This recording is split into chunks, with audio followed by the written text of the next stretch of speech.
بسم اللہ الرحمن الرحیم۔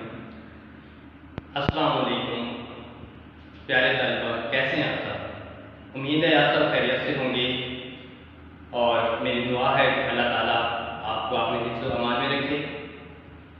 پیارے بچوں، میں آپ کا استاد اکرام اللہ۔ آج ہمارا پہلا لیکچر اردو کا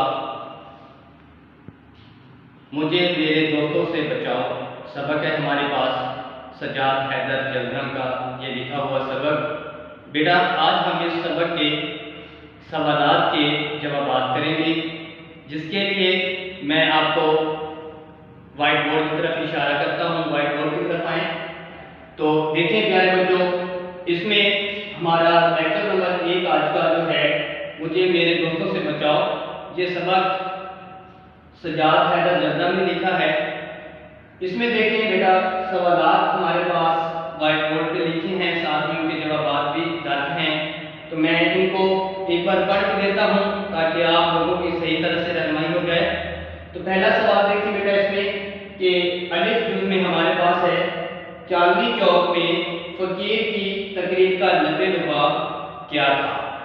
سوال کی عبارت میں فقیر کی تقریر کے بارے میں پوچھا گیا ہے، جواب میں ہے کہ فقیر کہہ رہا تھا، اے مسلمان بھائیوں، میں آفت کا مارا 7 بچوں کا باپ ہوں، میں غریب الوطن ہوں اور اپنے وطن جانا چاہتا ہوں، میرا کوئی دوست نہیں، میں پردیسی ہوں۔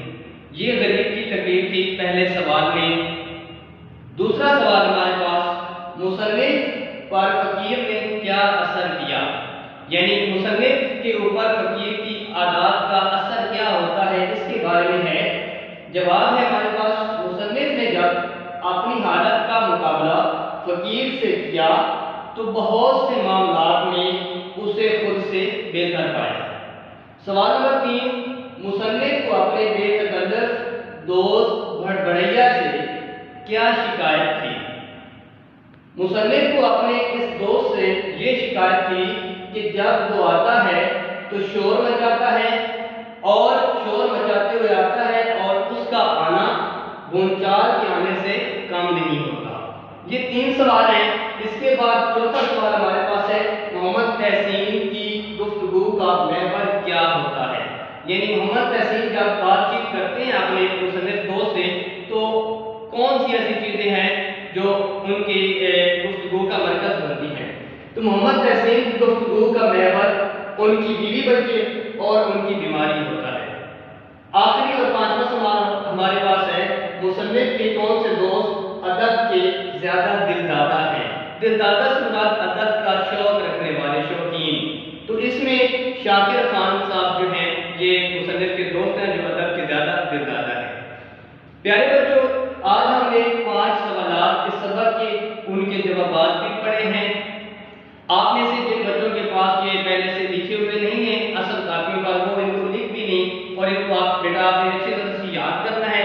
یاد کرنے کے بعد آپ نے ان کی زبانی مشق بھی کرنی ہے، ایک بار مشق کرنے کے بعد خود بھی ان کو چیک کریں اور بیٹا مجھے بھی یہ چیک کروائیں، اور مزید اس میں آپ لوگوں کو کسی بھی رہنمائی کی ضرورت ہو تو اس کے لیے مجھ سے رابطہ کریں۔ والسلام۔